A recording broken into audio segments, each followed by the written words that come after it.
hoje o dia vai ser massa, galera. Meu nome é Ediel Siqueira. Está entrando no seu feed nesse exato momento o Cuscuzcast, um podcast que tem como proposta falar sobre teologia, comportamento e cultura pop, com esse leve sotaque nordestino aqui, carregado, com gostinho de carne de charque, com gostinho de cuscuz, com gostinho de pé de moleque, com gostinho de cafezinho preto ao som de Luiz Gonzaga. E o tema dessa semana, velho, o tema dessa semana promete, velho. Mas antes da gente bater um papo sobre o tema desse episódio, eu queria mandar um recadinho para os nossos mantenedores, para os nossos patrocinadores, padrinhos, madrinhas, Clube do Cuscuz e outras cositas mais. Espera aí e já a gente começa o episódio.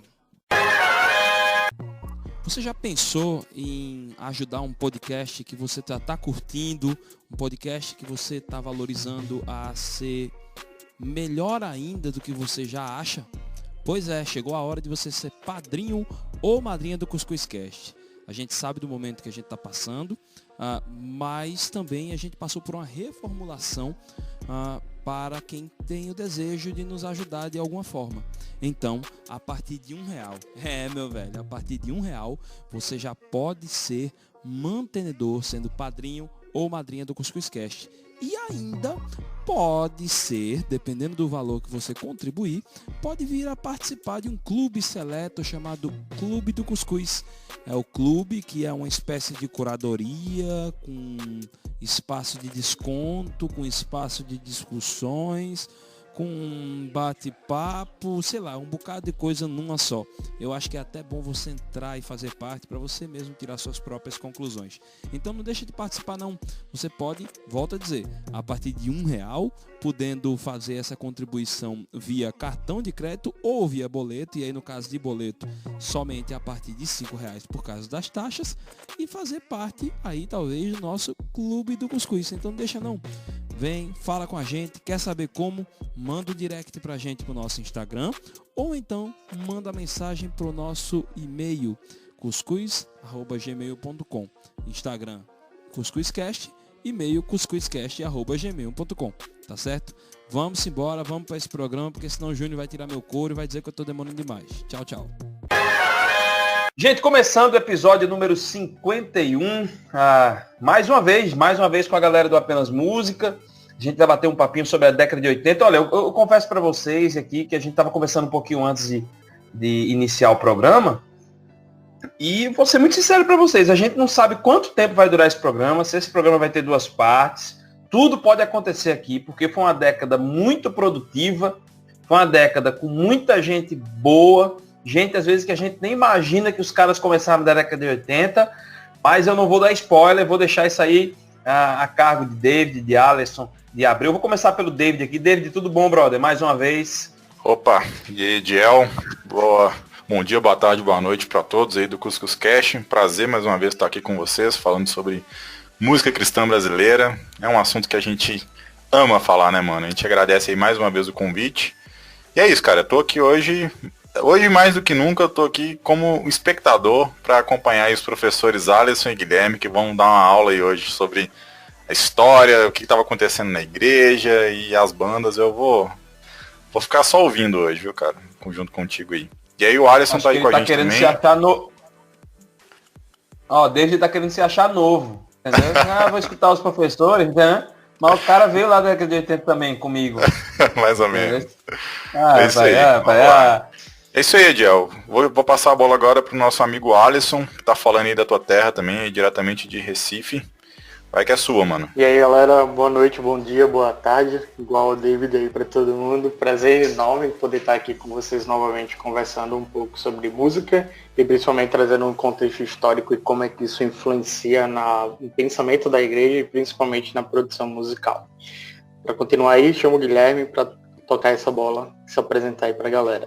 Fala, galera, tudo beleza? Prazer estar de volta aí e com a missão, uma linda missão aqui de falar dos anos 80, que eu não sou professor não, e o David fica escondendo a idade aí, mas todas as músicas que a gente colocou aqui, o David, essa eu conheço.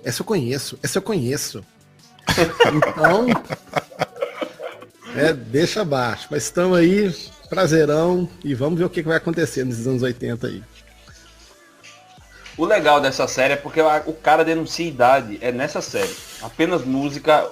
Essa série sobre a história da música cristã brasileira é a série que eu acho que todo ouvinte do Cuscuz Cast escuta e faz. Poxa vida, eu tô velho pra caramba. Mas é isso aí. Então, gente, a gente falou aí, a década de 70 foi uma década de muita efervescência, né, no contexto. A década de 80, então, não foi diferente. Aqui no Brasil a gente teve muita coisa. Foram anos memoráveis para a nossa nação, mas também para o mundo, né? E aí, como é que era esse contexto da década de 80? Então, galera, os anos 80, né, eles são anos que, comparados aos outros, acaba tendo um pouco de menos tensão, vamos assim dizer. Contudo, é uma década muito decisiva para a história da humanidade, principalmente para o que nós somos hoje, né? Há muitos que falam que a década de 80 formou o que nós somos hoje, de fato. Né? Para vocês terem ideia, é nessa década onde tem a desintegração da União Soviética, né? Enfim, a suposta vitória do capitalismo, né? Acontece o acidente lá de Chernobyl em 86, que ali começou a ruína, para muitos eles veem dessa forma, a ruína da União Soviética, que acontece com Chernobyl. E aí a última pedra, literalmente, a queda do Muro de Berlim em 89. Então a gente coloca aqui o pensamento neoliberal, ele vai tomando a frente e vai dominando o mundo e todos esses processos. Contudo, como a gente falou, na década de 70, a América Latina toda ela praticamente está dentro do regime ditatorial. E aí, nesses anos 80, é considerado por muitos a década perdida na América Latina referente à estagnação econômica. Então, os governos militares, eles fizeram um processo de uma inflação, vamos assim dizer, de um inchaço lá de um processo econômico, e depois isso, a conta veio chegando uma década depois. E a situação ficou bem complicada na América Latina, e no Brasil não é diferente. No mundo, um dos principais eventos na área de cultura e comportamento é o Live Aid, de 85, que tem aquela memorável apresentação do Queen, né, virou filme e tudo. E isso foi um evento assim, de uma proporção inédita por causa do poder da televisão. Então a gente está saindo da rádio e está começando a televisão ter um grande crescimento. Então fazendo essa transmissão em simultâneos em vários países, né, da apresentação não só do Queen, mas do evento como um todo, mobilizando, né? E até mesmo a questão da AIDS ali já está dando os primeiros sinais e alertando para a pobreza. Então o mundo começa a falar e gritar sobre questões críticas sociais. Se a gente for diminuindo esse aspecto e olhando o Brasil, os anos 80 é marcado pelo enfraquecimento do regime militar. A crise econômica também vai apertando, a questão do ajuste salarial, dívida externa, inflação. Acontecem muitos problemas econômicos e isso vai questionando a imagem que a sociedade, o discurso que estava sendo propagado referente ao regime militar. Obviamente, no finalzinho dos anos 80 vai acontecer aquele movimento de direta já, redemocratização, tudo. A gente vai ter a Constituição em 88, que vai estar dando esse grande marco para a história recente do Brasil, né? E de eventos, a gente tem o Rock in Rio também em 85, ou seja, as grandes bandas do mundo.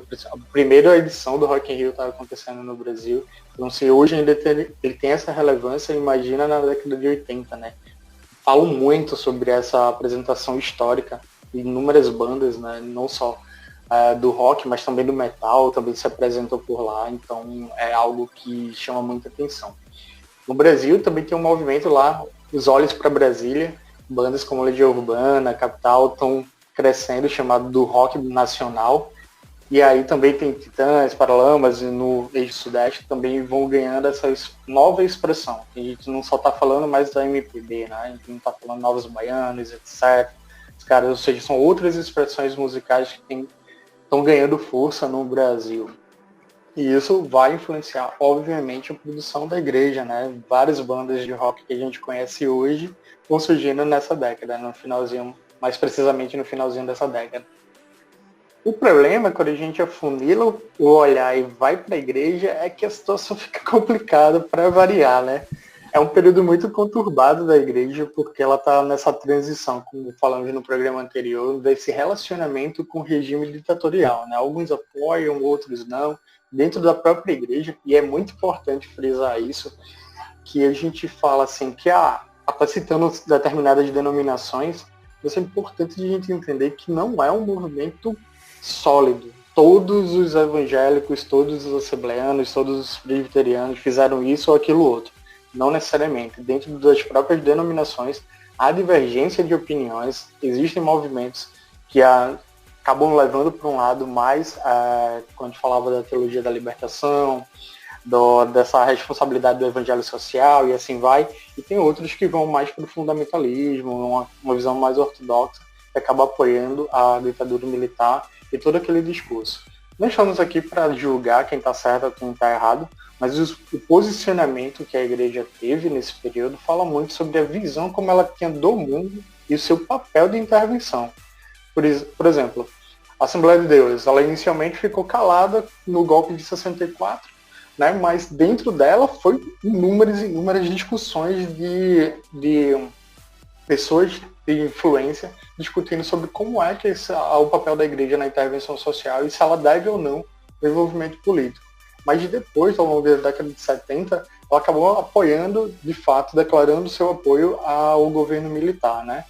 E isso é uma coisa que é bem interessante, que rolava muito em jornais entre as denominações, entre os batistas, entre os assembleanos, os presbiterianos, que era como fosse o principal meio de comunicação entre os cristãos, e o que saía nesses jornais era a voz oficial da denominação. Então, isso formava a opinião. As pessoas elas não tinham necessariamente o acesso tão grande à rádio, TV e outros meios.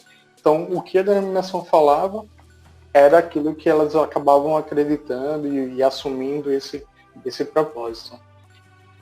Uma curiosidade que tem é que nesse período, a Assembleia de Deus, por exemplo, tem um jornal que é Mensageiro da Paz, que ele fez uma crítica, ironizando a MPB, né, considerando como profana, como ela tendo se infiltrado no meio da igreja para influenciar os jovens nesse movimento, e que obviamente isso tinha um cunho comunista, né? Então trazendo todos os preceitos comunistas que iam ferir a ética, a moral e os valores da igreja, né? Como eu falei, a década de 70 e 80 vai tendo muitas dessas discussões, mas o que é muito importante entender que presbiterianos, batistas, assembleias, eles vão tendo todas as discussões internas e uma hora vai apoiando, outra hora não apoia tanto, vai mudando o discurso. Umas reconhecem que a ditadura foi um erro, outros não. Uns vão apoiando o movimento da direta já, só que de uma forma geral a igreja, principalmente a assembleia, quando eu falo assembleia, não entendo como eu estivesse criticando de forma negativa ou nada, mas esse é um contexto histórico. A Assembleia de Deus é uma das igrejas que mais cresceu no Brasil dentro desse movimento pentecostal e principalmente nas camadas mais populares. Então, a base que hoje a gente tem da sociedade brasileira é oriunda dessa disseminação que a Assembleia de Deus fez no país. Não estou aqui atribuindo, dizendo que foi bom ou que foi ruim, mas que foi um fato histórico que aconteceu.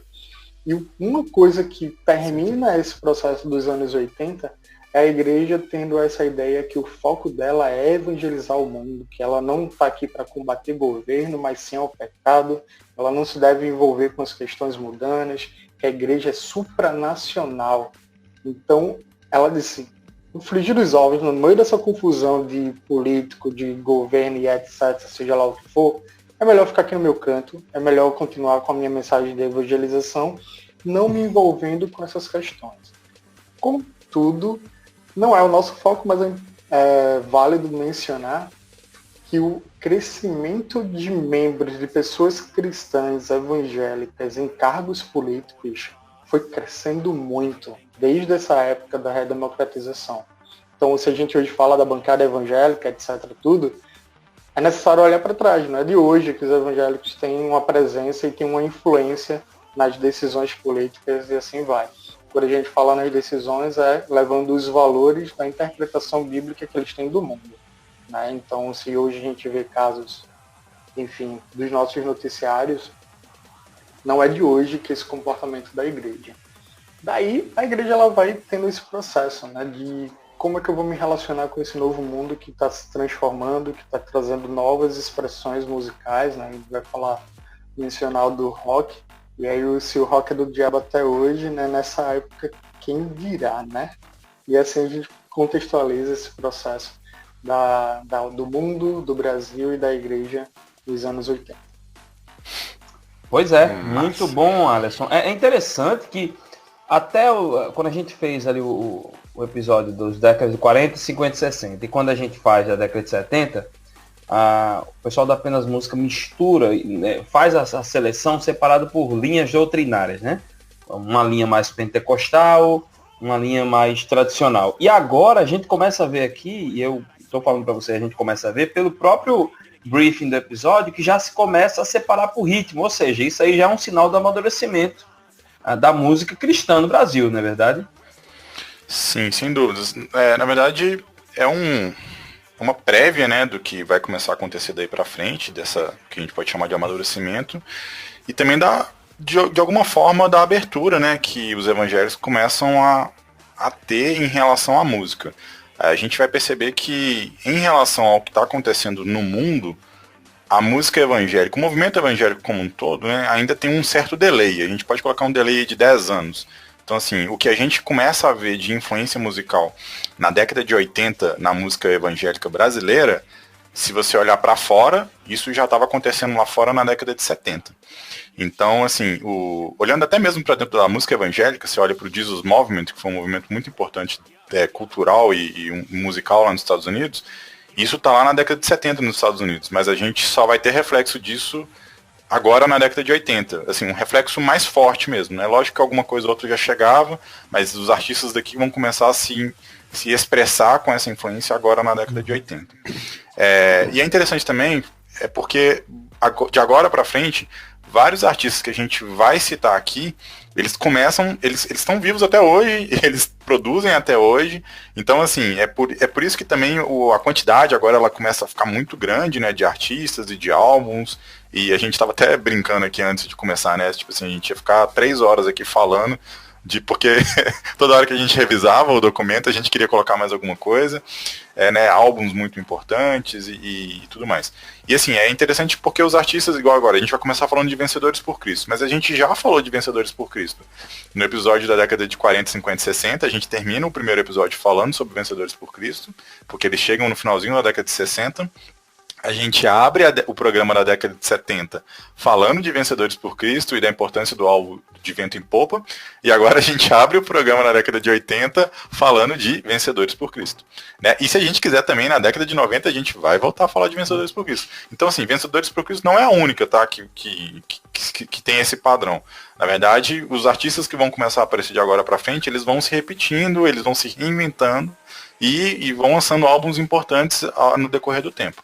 Eu acho que a gente pode começar falando de Vencedores por Cristo, para não perder o costume aqui agora, porque a gente já falou deles nos últimos 2 programas, mas agora eles começam a dar mais frutos, né? A gente tem aí os filhotes de Vencedores por Cristo, que a gente pode... E que filhote, hein, velho? O nível é assim, uma coisa, né? Não é qualquer coisa, não. Antes da gente falar de Vencedores, vocês estão me ouvindo aí? É importante falar que um disco ainda é muito caro para se fazer. Então, mesmo tendo muita produção, o custo é muito elevado ainda. Os estúdios profissionais no Brasil estão começando a se modernizar agora. Então, assim, tem muita produção que ainda é difícil de ouvir algumas coisas, mas a gente vai perceber que tem alguns álbuns que já são assim álbuns primorosos a nível de MPB nacional, né? E isso é um detalhe importante. Porque o disco ainda era muito caro. Só uma curiosidade, lá no final dos anos 80, quando o Novo Som grava o primeiro disco, o Novo Som para Cristo, o Alex Gonzaga fala que ele vendeu um carro para gravar um disco. Então, eu tô falando de um disco gravado em 88, 89, né? Então, assim, mas vamos voltar lá no 80, onde o disco tá mais caro ainda, tá bom? A coisa já começa linda aqui, porque em 1980, os Vencedores por Cristo vão gravar o disco Tanto Amor, que é um disco, assim, maravilhoso, um disco que você tem aí 6 composições do Sérgio Pimenta. E nesse disco tem talvez uma das músicas mais conhecidas de vencedores e mais cantadas de vencedores dos anos 80 e 90, que é a música que você pode ter, que é uma música do Sérgio Pimenta. E é um disco muito bem feito, com arranjos de metais e orquestração do maestro Ciro Pereira, e tem muita gente boa nesse disco, né? É quase um De Vento em Popa volume 2, vamos falar assim. Que aí você tem Guilherme Kerr, você tem Nelson Bomilca, Sérgio Leoto, essa turma toda. E esse pessoal vai dar origem, a partir daí essa turma vai dar origem a outros grupos, que o pessoal começa a sair de vencedores, eles vão montar suas missões, ou então eles vão montar outros ministérios ou outras bandas, mas todo mundo assim formado por ex-vencedores por Cristo. Tá, então nós deixamos aqui o link aqui do Você Pode Ter aqui, não sei se vai querer botar para tocar aí, ou Ediel. Inclusive a gente vai colocar agora. Então, gente, a gente vai colocar também o link, né, das músicas que a gente tá mencionando aqui nesse episódio, entendeu? Vencedores por Cristo vai dar uma cria para um monte de banda. Então a gente tem Grupo Semente, que é um grupo formado basicamente por ex-vencedores por Cristo. Aí você tem Nelson Bomilcar, Sérgio Pimenta, você tem Jorge Camargo, você tem Gerson Ortega, que é um grupo que vai ter uma duração pequena, vai durar de 82 até 87 mais ou menos. O grupo acaba por causa da morte do Sérgio Pimenta, né, no mesmo ano de 87. Eles gravaram 3 discos que são fantásticos, né? E eu coloquei aqui em destaque aqui o disco Criação de 86, que é o último disco da banda, que é uma qualidade assim primorosa de gravação, porque já é um disco gravado no estúdio Transamérica em São Paulo, que era na época assim o melhor estúdio do país naquela época. Então é um disco que... Esse disco aí meus pais tinham, Guilherme. E é um disco que se você escutei muito. Se você escutar esse disco hoje, ele não soa como um disco antigo, de tão bem feita que é a gravação. Né? Então você percebe com muito... Você vai perceber assim, aquela bateria dos anos 80, né? Aquela caixa de bateria cheia de reverb, pá! E só. Mas você vê os violões muito bem gravados, os teclados, E o pessoal usava... A masterização já é uma masterização muito moderna, né? Muito moderna. Muito moderna. E assim, a única coisa ruim do Grupo Semente é que a banda acaba por causa da morte do Sérgio Pimenta. O Sérgio Pimenta, ele teve um câncer na perna, que foi evoluindo e deu metástase e tudo mais, mas ele morreu e ele deixou aí mais de 300 músicas inéditas, fora o que ele já tinha gravado. Nossa. E ele é considerado um dos grandes poetas aí dos anos 80, juntamente com Janires, né, do Rebanhão. E o Sérgio Pimenta, um ano depois da morte do Sérgio Pimenta, eles vão lançar um disco em homenagem a ele, que é a música de Sérgio Pimenta. Não é? Tá aqui embaixo, aqui, um disco de 88, onde eles vão gravar músicas inéditas do Sérgio. E o Sérgio, até hoje, ele é muito regravado até hoje. Muita gente regrava a música. Essa música aqui, Quando Se Está Só, sim, né? Cara, então vou deixar aqui pra galera ouvir um pouquinho. Isso. Ou tu vai falar pra ele mais na frente sobre esse disco? Não, já vamos falar dele aqui uma vez, que esse disco juntou toda a turma que era fã do Sérgio Pimenta, os amigos do Sérgio, e também é um disco muito atual, gravado no Transamérica também, com uma qualidade de gravação assim fantástica. Verdade. Porque você tem muito produtor e muito arranjador muito bom nesse disco, e tá todo mundo participando e gravando, tem vários vocalistas ali, e é uma grande reunião assim, em memória ao Sérgio Pimenta, que foi assim, quem não conhece, eu recomendo que escute bastante os discos de Vencedores por Cristo, que tem as músicas dele, e o trabalho do Grupo Semente, que é um trabalho muito, muito bom. Agora... uma coisa sobre o Grupo Semente aqui, é que nas capas do Grupo Semente tem o selo do Vencedores por Cristo ali de alguma forma. Eles se consideravam uma banda tipo assim, do grupo Vencedores por Cristo? Você sabe dizer por que tem esse selo ali? Veja bem, eles tinham um pequeno suporte dos Vencedores por Cristo, mas era tudo era independente. O negócio é que nos anos 90, os Vencedores por Cristo começa a distribuir a obra do Grupo Semente, entendeu? Aí colocaram lá o selinho Vencedores por Cristo. Ah, cara. Mas se fosse nos dias de hoje, acho que a turma ia falar que eram franquias, né? Franquia. Tipo na moda, isso. né? Mas é tudo muito ligado, porque enquanto o Grupo Semente existia, o Nelson Bomilcar estava gravando por Vencedores por Cristo ainda, o Jorge Camargo também. Então era uma coisa paralela, né? Vamos dizer assim, aos Vencedores por Cristo. Agora, perfeito. Uma coisa que é muito boa também é que enquanto você tem Nelson Bomilcar, Sérgio Pimenta em Vencedores por Cristo, o Guilherme Kerr vai ser pastor lá na Igreja Batista do Morumbi e ele vai fazer uma revolução musical lá na Igreja do Morumbi, né? Porque ele vai criar um grupo musical e ele vai começar uma série de discos, né? Que vai ser de 84 até 88, se não me falha a memória, que vão ser discos primorosos, assim. Então eles vão começar com a série Missões de Adoração, que são 3 discos. Aí eles fazem, e ficaram conhecidos por fazerem cantatas, né? Então você tem Missões de Adoração 2, que é uma cantata do livro de Atos. Muito bom, muito bem feito. Caramba, era disco conceitual. Então. E caramba, velho, esse cara é muito à frente do tempo, bicho. Cara, o Guilherme Kerr, e a poesia do Guilherme Kerr é difícil você ver um camarada que consegue pegar um texto bíblico e adaptar aquilo numa poesia, assim, ele vai contando a história toda, assim. É verdade.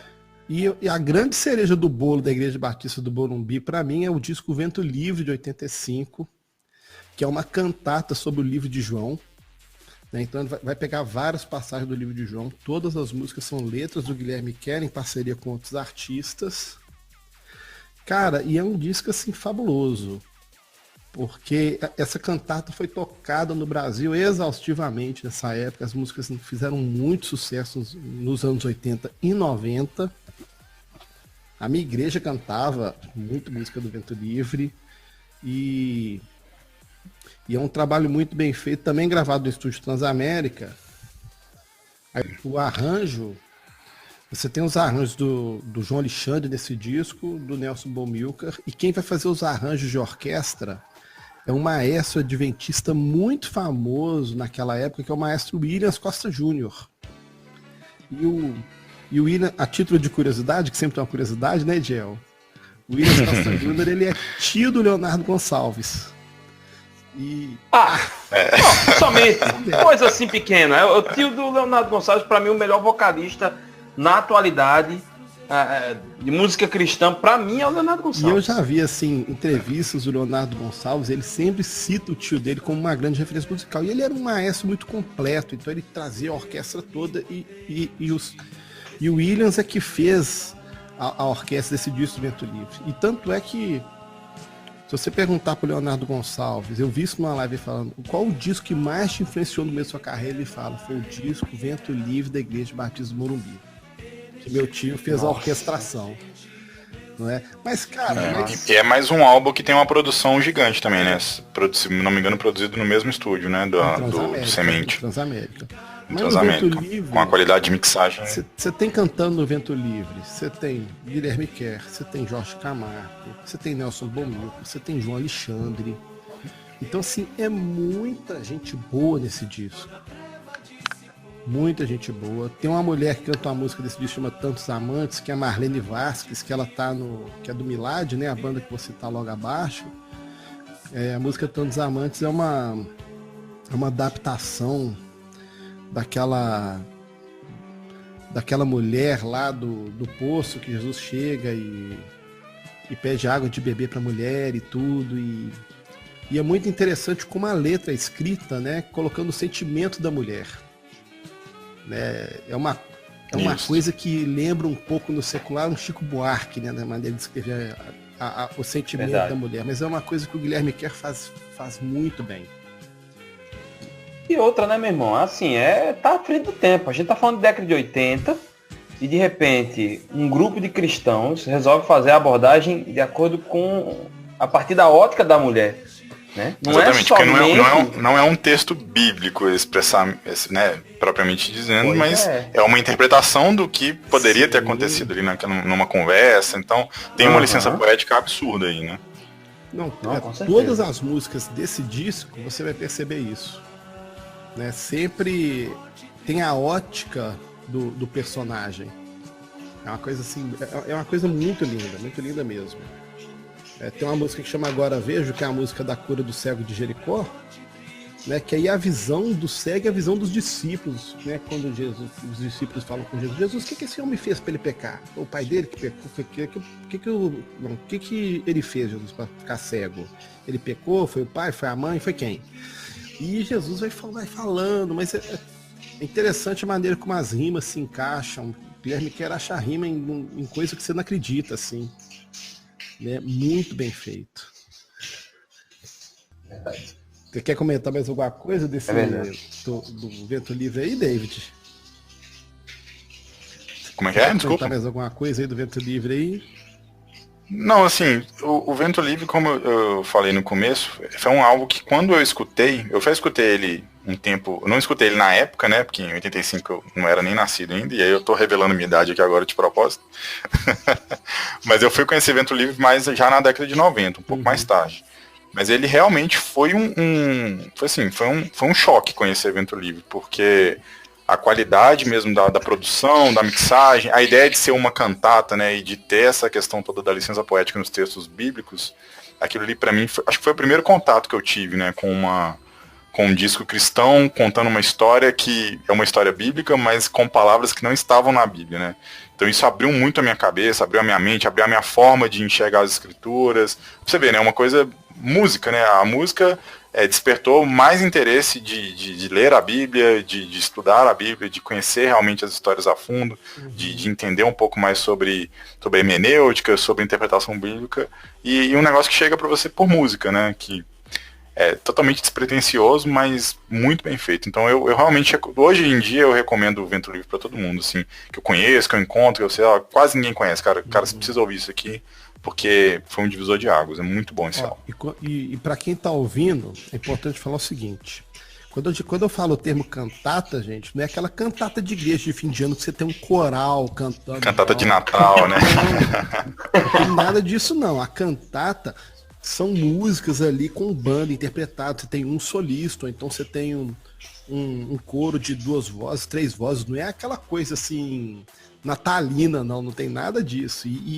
E você tem uma variedade grande de ritmos. O Guilherme Kerr... Isso. Ainda sobre o... Pode falar. Porque o Guilherme Kerr, ele fez essa cantata Vento Livre, que é sobre o livro de... Sobre o livro de João. Ele tem a cantata Missões de Oração em 2, que é do livro de Atos. Ele fez uma cantata em parceria com o Sérgio Pimenta, só sobre histórias que Jesus contava, as parábolas. E ele tem uma cantata sobre os discípulos de Jesus, que chamam Eram 12, todos gravados nos anos 80. Né, o Eram 12, o Guilherme Kerr escreveu uma letra sobre cada discípulo de Jesus, falando do temperamento de cada discípulo. Que eu esqueci de acrescentar na nossa lista aí, desculpem. Mas bem lembrado agora. Não, e sobre o Vento Livre, acho que é interessante falar também sobre o fato do Guilherme Kerr estava aqui no Brasil em 2019, né? Ele teve lá Ele passou aqui pelo Brasil, passou em várias igrejas e tudo, porque ele não mora aqui no Brasil, né? E, na verdade, foi em 2018, né? Na verdade, ele esteve lá no Som do Céu, né? Lá na MPC. Eu estive lá nessa oportunidade também, inclusive. Acompanhei ele lá, ele tocou com Vencedores por Cristo e cantaram os clássicos todos. E daí, eles apresentaram a cantata Vento Livre lá na Mackenzie, em São Paulo, com orquestra e com tudo mais. Então eles refizeram, o Jorge Camargo participou, então eu até mandei o link aí pra vocês depois. Tem ele na TV Mackenzie na íntegra, 1h20 mais ou menos de espetáculo. E é realmente um espetáculo, vale a pena conferir. Beleza, muito bom. Bom, saindo do Guilherme Kerr, nós vamos entrar aqui num outro grupo, que é uma sigla que se chama Ministério de Louvor e Adoração. Mas naquela época, ministério não era a palavra da moda, né? Então o pessoal nem achava o ministério tão legal assim, então eles só fizeram uma sigla, né? E o nome da banda virou Milad, né? Que é o que ficou conhecido, mas é a sigla para Ministério de Louvor e Adoração. O Milad é um grupo de ex-integrantes de Vencedores por Cristo, só que eles têm uma sede em Goiânia e Brasília, né? E eles vão recrutar músicos profissionais do Brasil e vão excursionar pelo país pregando o evangelho, né? Como banda musical profissional. E nos primeiros discos do Milad a gente não tem nada mais nada menos na produção dos arranjos, direção musical e violão, João Alexandre. Nossa. Foi uma banda assim, que viajou muito. Eles têm um testemunho muito bonito que eles foram o único grupo missionário a ir pregar no garimpo de Serra Pelada, lá no Pará, e muita gente converteu. E vale lembrar, no auge aquele mito do que foi Serra Pelada, né? Nós estamos aqui meados dos anos 80, você imagina, né?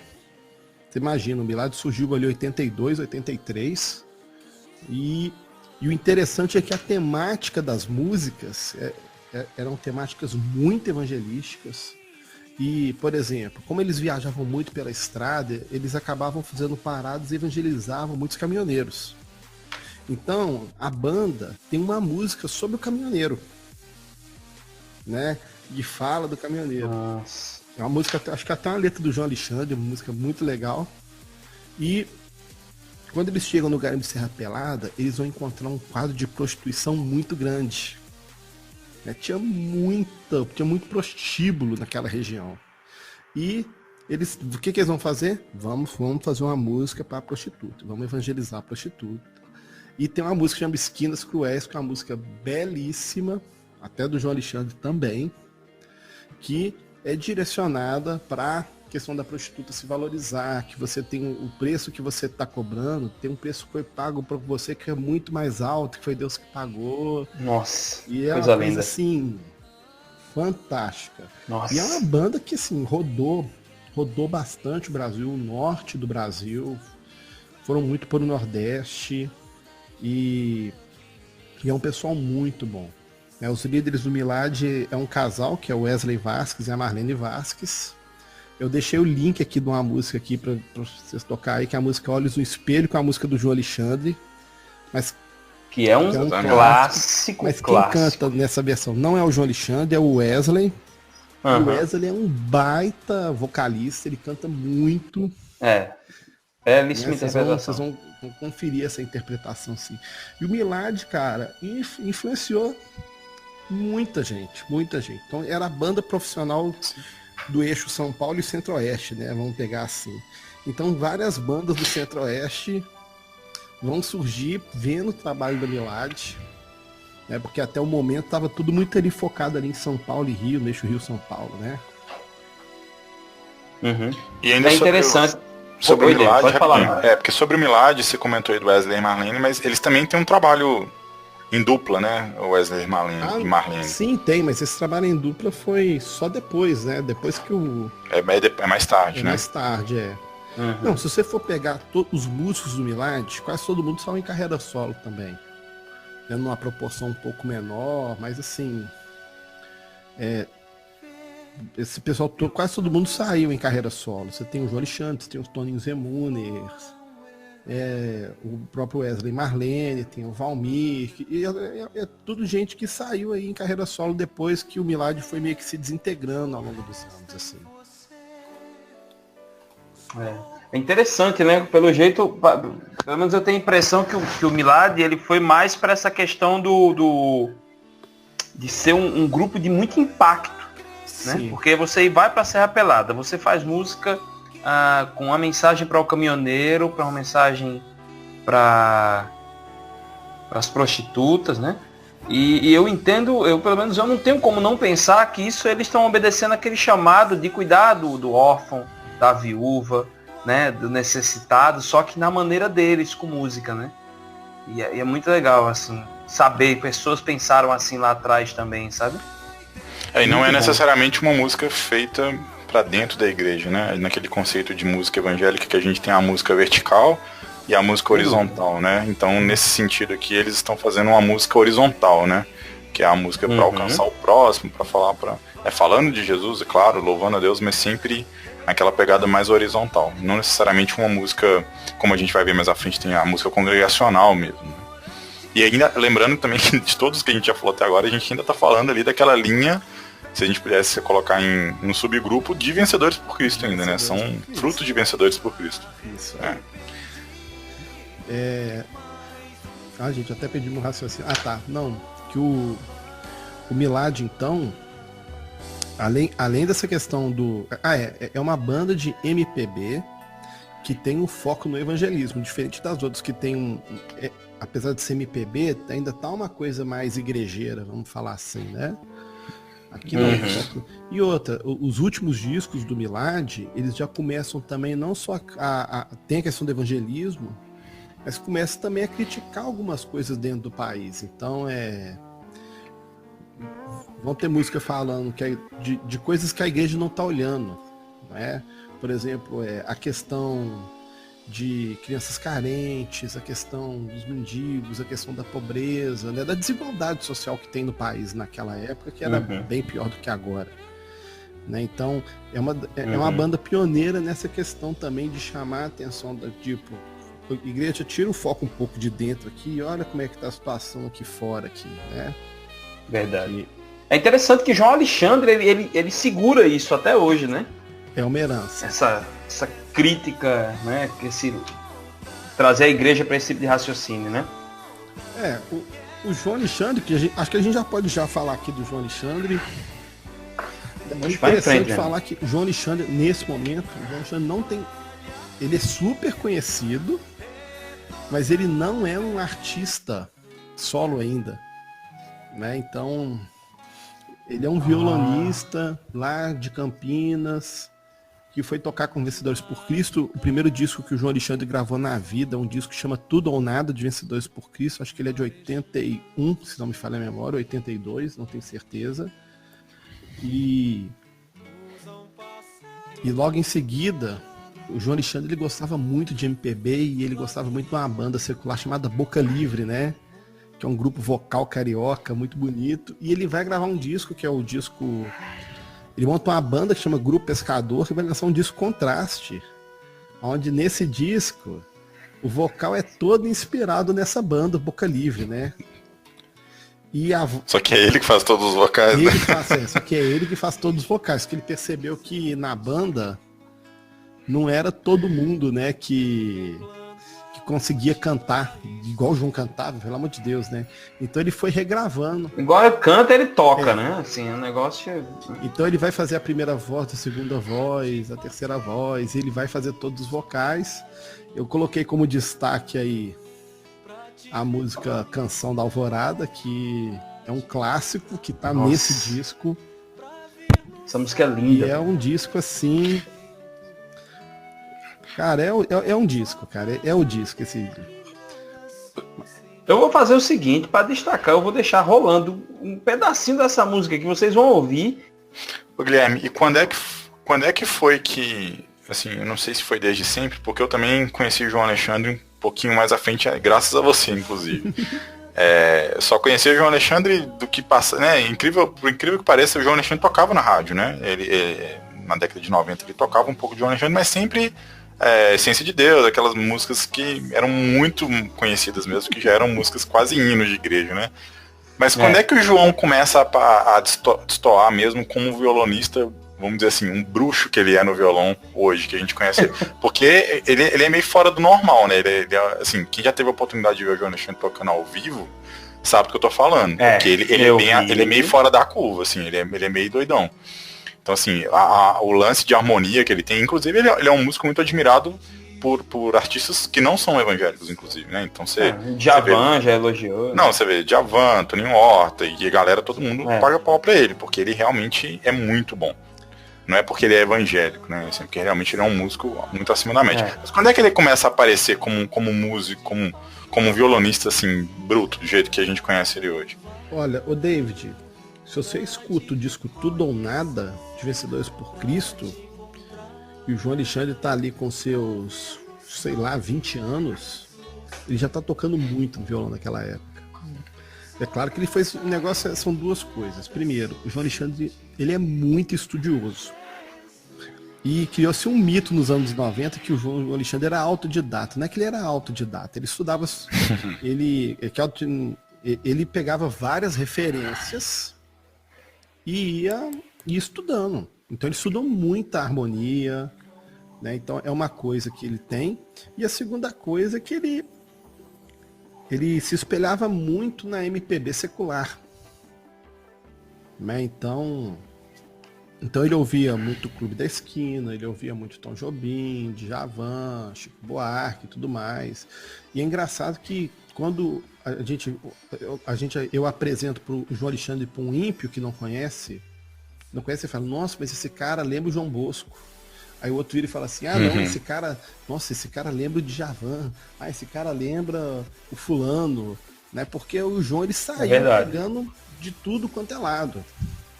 Né? E outra, o João, ele é um piolho de estúdio de gravação, ele é um piolho na questão de estudar arranjos, então ele se tornou um grande produtor musical. Tanto é que no final dos anos 80, o João Alexandre já era um produtor já conhecido já entre os cristãos, já produzindo vários artistas e tudo mais. E nos anos 90 ele vai montar o estúdio dele. Então começa muito por aí, é um muito estudioso. E não se prendeu ao evangeliquez da música, né? Ele foi... Nunca, né? Ele sempre foi um pontinho fora da curva nas letras tem também. Tem uma frase sensacional que ele fala, não, pra mim não existe música... Pra mim existe dois tipos de música boa e música ruim. Eu não escuto a música ruim. Exato, eu já ouvi falando muito sempre isso. fala... Todo mundo repete isso hoje, né? Quando é perguntado. Não, e é engraçado... Olha, eu vou fazer aqui uma crítica. É engraçado que a gente fala isso em 2020, para você, se você um dia for escutar lá esse podcast 2034, se você tiver paciência para escutar a gente, mas 2020 a gente fala isso e tem irmão nosso que não concorda. Mas se é o João Alexandre falando, todo mundo fica pianinho, porque ele é um monstro, ele é muito respeitado, mas é verdade, o que o João Alexandre tá falando não é muito verdade. Mas essa polêmica aí, nós vamos deixar para os anos 90, que a gente vai entrar no trabalho solo do João dos anos 90 e nós vamos comentar essas ali. Opa, tá bom, sem spoiler. Porque veja, aqui nós estamos falando do João Alexandre, integrante de conjuntos, né? Quando chega nos anos 90, aí que ele vai pegar toda a veia de compositor dele, vai colocar, agora eu vou cantar tudo que eu penso. Porque antes ele não... Porque no Milad ele era submisso a uma liderança e Vencedores por Cristo também, então ele ficava ali mais pianinho, né? E à medida quando vem entre os anos 90 lá com o movimento gospel, rapaz, aí ele vai soltar os cachorros. Aí o pau quebra. Assim, né? Olha, tem aqui o Grupo Mensagem, né? Rapaz, quase... A música mais famosa do Grupo Mensagem, tem uma curiosidade aí, que o Grupo Mensagem é de um cantor, o líder do Grupo Mensagem é o Carlos Sider, né? Tem gente que fala Carlos Sider, mas é Carlos Sider. Ele é um paulista, é engenheiro químico e, cara, um grande cantor. Ele não pertenceu a Vencedores por Cristo, os outros da banda até que eram, mas... ele andava muito com a turma de Vencedores por Cristo. E eles gravaram esse disco aí, que é um disco homônimo, né? O Mensagem. E a música mais famosa do disco é a música do Jorge Camargo, que é a música Teus Altares. Né? Que é uma... Eu tô deixando já de fundo. É uma música, assim, belíssima. Um detalhe interessante é que o Grupo Semente também gravou essa música Teus Altares, só que o Grupo Mensagem gravou primeiro. Né? Numa diferença, assim, de meses.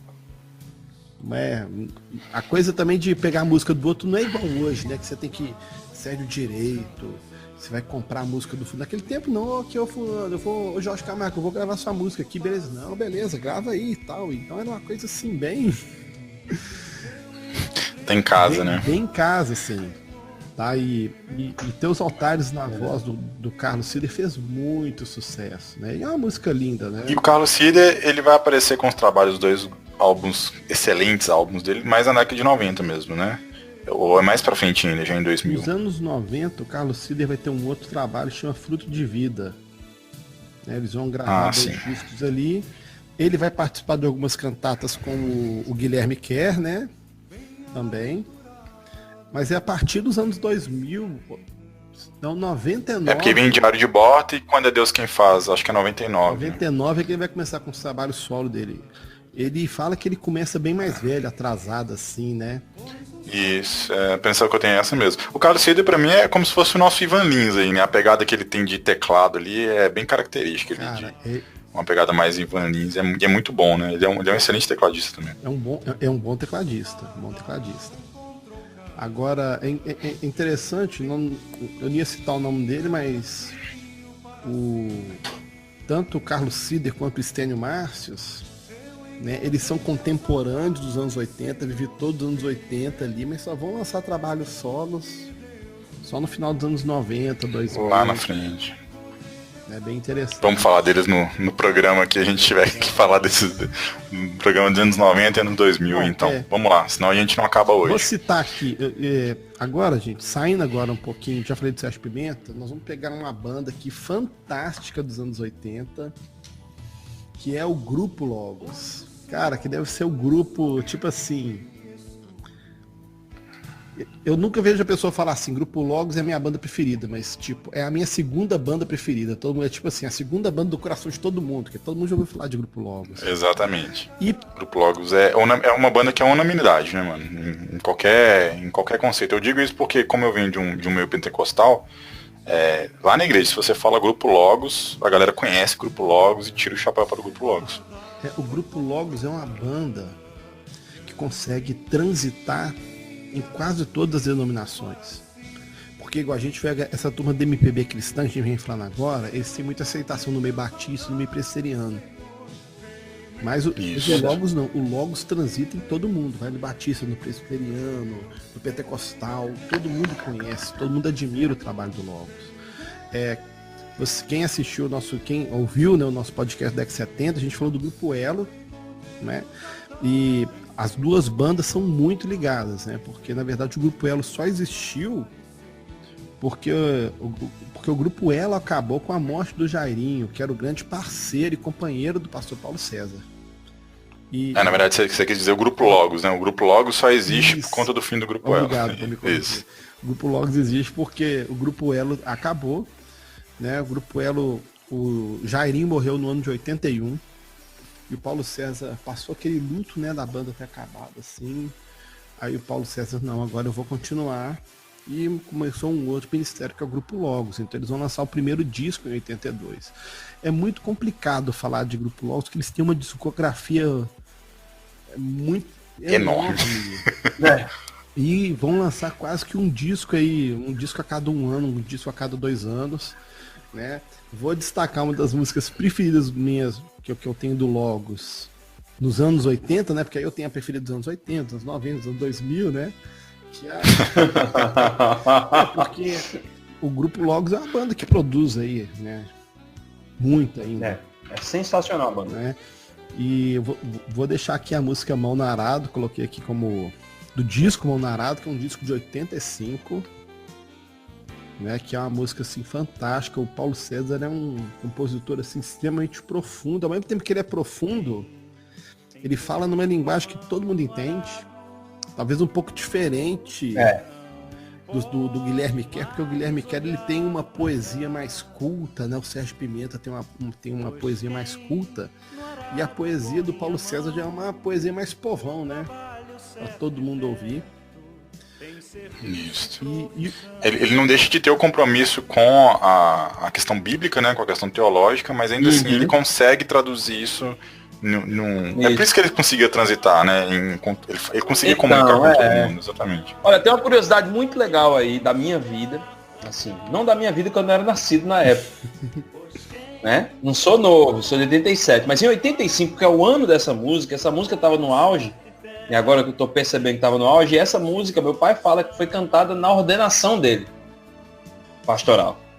E ela é uma música que fala muito sobre isso. Eu vou deixando de fundo aqui pra galera escutar, e a gente vai deixar link. Mas é uma música linda. E é uma música que eu acho que não é só para pastor, é para todo cristão. Mas eu já ouvi.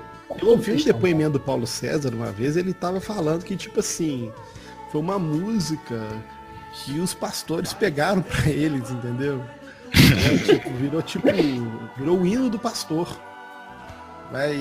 Talvez não só na formatura do seu pai, mas várias formaturas aí de seminários pelo Brasil, acho que Mão na Arado foi uma música muito, uma penca de pastor, muito executada.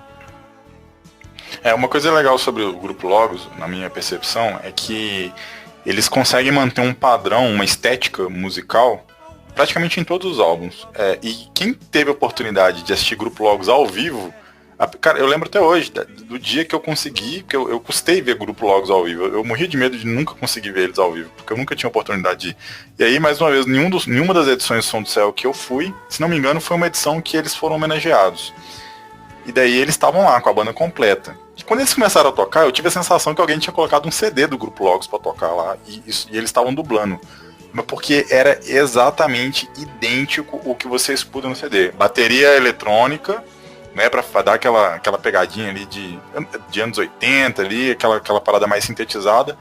E aquilo ali, todo álbum que você pega do Grupo Logos é a mesma pegada. É o mesmo. Você ouve, você pode nunca ter escutado aquela música, você vai saber que aquilo ali é Grupo Logos. Olha, o Grupo Logos, o Paulo César fala, ele nunca teve intenção de ser uma banda polêmica. Tanto é que por isso que ele conseguia transitar. Então ele também não polemizava no estilo musical. Né? O Paulo César tem um caso interessante que ele fala que ele encontrou algumas vezes com o Janires, e o Janires cobrava dele, olha, um dia eu quero ver o Paulo cantando um rock. Não é? Porque o Paulo César só dava risada disso, né? Até que nos anos 90, assim, o Logos até coloca um pouquinho mais de guitarras nos discos, assim, mas ele nunca se deixou levar por isso. Não vamos levar pela moda, o estilo da banda é esse aqui e nós vamos aí, independente da vontade do Janires, né? Mas é interessante, você não vê ninguém falando mal do Paulo César. Ninguém fala mal dele, ninguém fala mal da banda. Exatamente, ele é muito querido. Recentemente a gente teve a tristeza, né, da esposa dele que acabou falecendo e ela ficou doente por muito tempo. E foi uma comoção enorme, né, na internet. Até porque ela também fazia parte do Grupo Logos, né? Ela também teve, assim, a voz dela marcou várias gerações, várias músicas, enfim. Não, a Nilma cantava, pelo menos assim, umas duas músicas, em cada disco tinha a Nilma cantando. Né? Uma história muito bonita, a história dos dois juntos, né, musicalmente falando, ministerialmente falando, como família, enfim. Foi uma comoção enorme. Teve até um festival de lives aí que a MPC produziu, né? Angariando fundos pro Paulo César, eles conseguiram uma quantia boa em dinheiro, a Nilma estava internada, estava bem ruinzinha. E foi a maneira de ofertar o Paulo César, porque ele vive de oferta, das viagens com a banda, né? Então eu acredito que ele estava assim, bem necessitado, assim. E com certeza deve ter parado tudo para poder se dedicar, né? E depois do Milad, né? E assim, o Logos é a banda que mais viaja o Brasil, é o Grupo Logos. Só para o Paulo César fala, olha, lugares que o Grupo Logos foi, quase ninguém foi. Eles tocaram em Fernando de Noronha, eles tocaram na ilha de Marajó. Eles têm um DVD em Manaus. Então, nossa, assim, foi uma banda. E outra, nos anos 80 e 90, a missão tinha um ônibus que era deles, o ônibus todo já equipado, com equipamento de som. E eles faziam questão de levar o equipamento de som desse, que eles já sabiam que naquela época, os anos 80, nenhuma igreja tinha nada de equipamento, era tudo muito ruim, né? Tudo muito novo. E era caro, era inacessível, então eles levavam todo o equipamento para onde eles iam.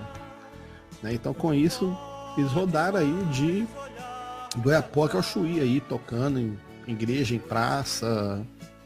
É um trabalho muito bonito. E tocando de graça várias vezes, né? Não é igual hoje que para você contratar um artista alguns milhões. Toalhas, flores, né? Não, tem pastor, mas tem pastor que tá ganhando muito aí, tá dizendo que não. Se cantor ganha muito, ele também tem que ganhar muito na pregação. Mas Deus abençoe. Vamos lá, vamos fechando aqui a a esquadra aqui de MPB, já saímos aí dos filhotes de Vencedores por Cristo, passamos por Sérgio Pimenta, agora Grupo Logos, e agora uma das minhas bandas favoritas, que também eu conheci graças ao professor Guilherme, foi meu professor de violão aí, e esses caras aqui, bicho, eles merecem uma estátua. Não sei se dá pra fazer uma estátua de todo mundo, né, mas é o Expresso Luz, cara. Isso aqui é um patrimônio da música evangélica. Cara, o Expresso Luz é uma banda que era ligada à Mocidade para Cristo, é uma banda de Goiânia, e eles têm uma influência muito forte de MPB também, mas eles têm uma influência de Vencedores por Cristo, eles têm uma influência grande também do Rebanhão, e eles vão gravar, na verdade eles vão ter uma carreira mais sólida nos anos 90, né, mas o primeiro disco da banda é esse disco de 87, que é um disco, eu acho a capa do disco linda, que é uma capa preta com um trenzão assim,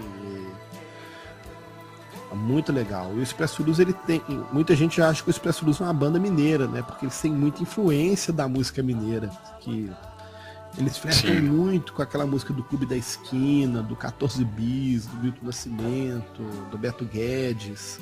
Todo mundo que ouve acaba comentando isso, né? E eu coloquei aí o link de uma música aí que é Sinta o Amor, que é uma música belíssima, que é uma composição. Olha que tem uma curiosidade legal, que Sinta o Amor é uma música do Vavá Rodrigues, né? Que é um compositor de Vencedores por Cristo, lá de São Paulo. E o violonista do Expresso Luz, que era o Reni, foi em São Paulo, conheceu o Vavá Rodrigues, ouviu a música e anotou, escreveu a música num caderninho, levou embora e gravou e não avisou pro Vavá Rodrigues. O Vavá Rodrigues só ficou sabendo que a música foi gravada quando ele comprou o disco e viu a música lá e viu o nome dele escrito lá, Valdir. Cara, bom. Legal ele viu e achou graça. Olha, cara, a minha música tá aqui, que legal. Não achou ruim também, não. O mais interessante é isso. Legal que nesse álbum que você está citando, né, que esse álbum de 87, ainda a pegada de Expresso ainda tá em formação, né? Mais à frente é que eles vão realmente tomar essa forma, como você falou, com muita influência de Clube da Esquina, de Boca Livre, e aquela, quando eles começam a ter aquela ideia de harmonizar os vocais e tudo mais, né? Mas nessa formação aqui já do álbum de 87, a gente tem lá o Carlinhos Veiga, né, já nessa formação. Tem participação do Carlinhos Félix também, que eu tô olhando aqui na ficha técnica. A produção do disco é do Pedro Braconona, do Rebanhão, que ele toca teclado, e tem o Carlinhos Félix fazendo guitarra. É porque o disco foi gravado no Rio de Janeiro, né? Acho que é o 464, um estúdio lá bem ruinzinho que tinha, mas as bandas da época estavam gravando nesse estúdio, as bandas cristãs, porque era um estúdio barato. E o Rebanhão deu um bom suporte aí pro Expresso Luz. Muito bom, beleza. Expresso Luz. Nós podemos ir para a parte roqueira dos anos 80 agora. Opa! Porque ainda a gente pulou muitos artistas, né? A gente tentou fazer um resumo do resumo aqui mesmo. Tem muita coisa. Não tem jeito. Eu ia citar mais umas 8 bandas, mas eu não tenho como. E vamos pro rock and roll, que rock and roll é vida. Deixa para uma próxima oportunidade. Uma hora a gente faz um programa só sobre MPB e aí a gente vai a fundo. Vamos começar aí com a banda mais ouvida dos anos 80, a banda mais falada dos anos 80 e talvez a banda mais criticada dos anos 80. Sem dúvida. E talvez a primeira banda de rock, né? A real, né? Que é o Rebanhão, gente. Rebanhão que, cara, eu fico até emocionado falar do Rebanhão, que Rebanhão é uma banda assim que rompeu todas as barreiras, sofreu todos os preconceitos, nunca deixaram a peteca cair, viajaram o Brasil inteiro e tinha uma pegada evangelística, talvez a banda com maior pegada evangelística dos anos 80 que a gente vai ter é o Rebanhão. E o mais legal é que José tinha o apelo pop. O Rebanhão talvez foi a banda que mais era a banda que mais tentou ser atual, né? Vamos dizer assim, acho que foi o Rebanhão. Né? Com toda a limitação da época que tinha, né? Mas foi, por exemplo, é pioneiro em quase tudo, que, por exemplo, foi a primeira banda a assinar com um selo, com gravadora secular, foi o Rebanhão. Tem gente que fala que foi o Catedral, né, em 99, não, o Rebanhão já tinha contrato com a Continental me falha a memória, em 86. Né, então, e tem gente que não... Aliás, não foi a Continental, foi a Polygram. E tem gente que fica achando que descobriu a coisa foi agora, né? Há pouco tempo. Não, o Rebanhão já fazia isso lá atrás. Eles já estavam remando lá atrás, né? Na verdade, todo esse espaço que a gente tem hoje, principalmente quando a gente fala de rock, né? Porque, como a gente vem comentando nos últimos programas, quem tá acompanhando a gente nessa saga aí sabe que quando a gente tava falando de década de 60, o violão já era um instrumento polêmico, né? Aí depois a gente venceu a barreira do violão para ir para começar a tentar colocar guitarra, depois bateria. Mas o Rebanhão aqui a gente tá falando de rock, né? A gente tá falando de uma parada muito mais, entre aspas, né, agressiva, né? Muito mais ousada para a igreja.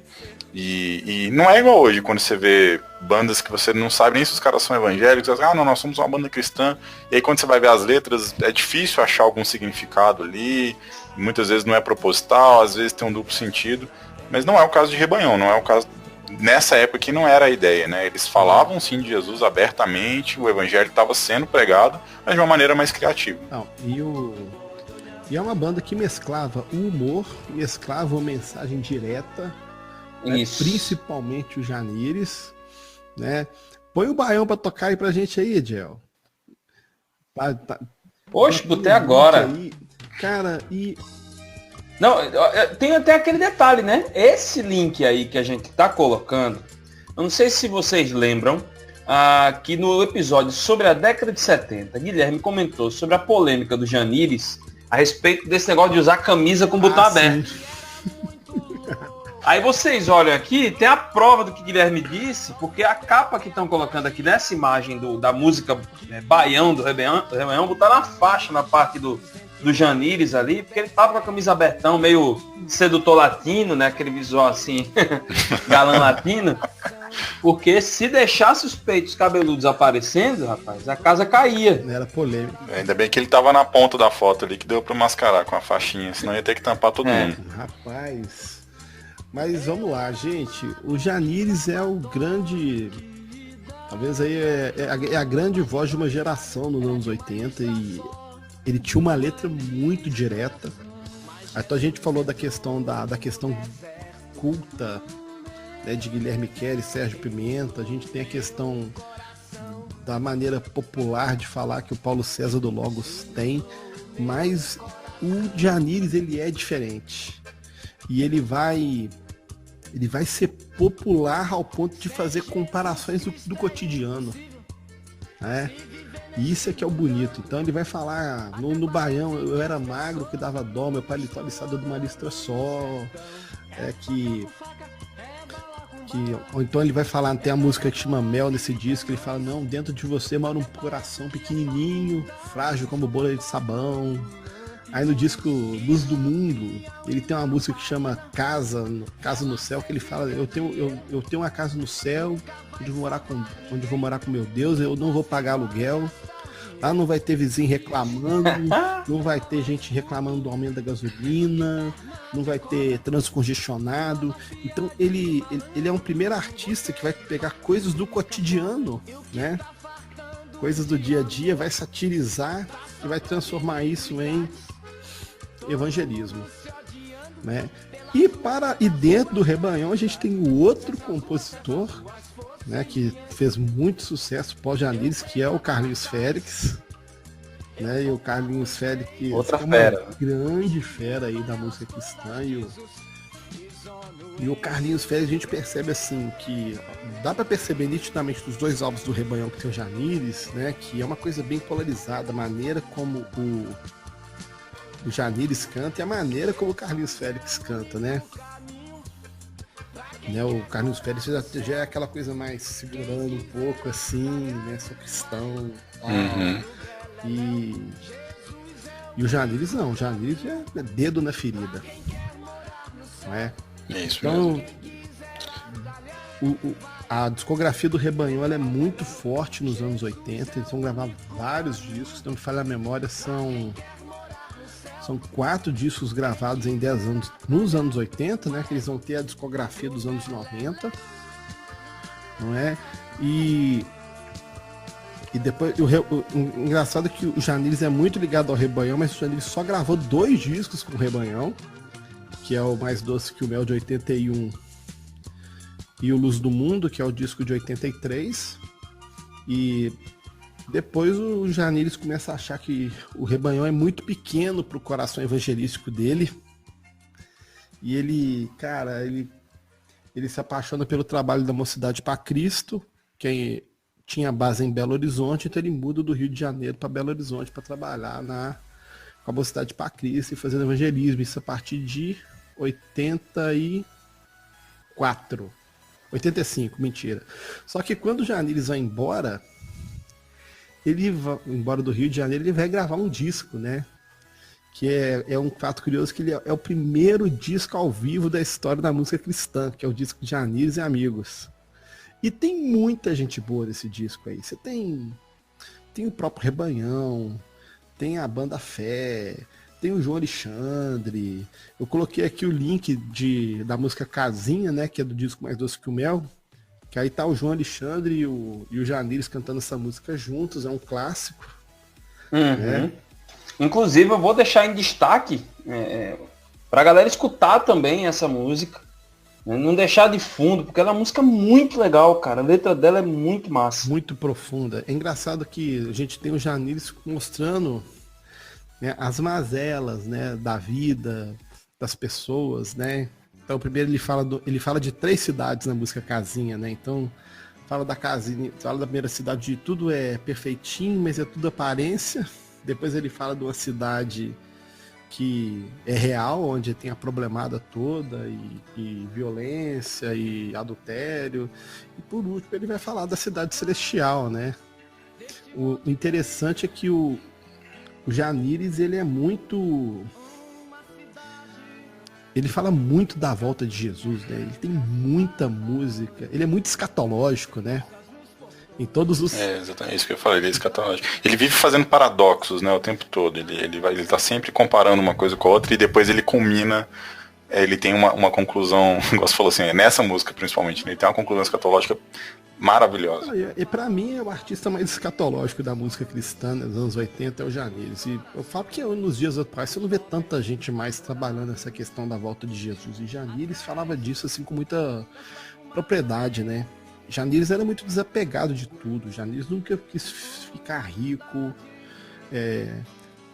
Você já deve ter ouvido também, David, depoimento de quem era próximo do Janiris, que quando ele morreu ele deixou ele tinha 2 violões, uma mala de roupa, um violão, uma jaquetinha.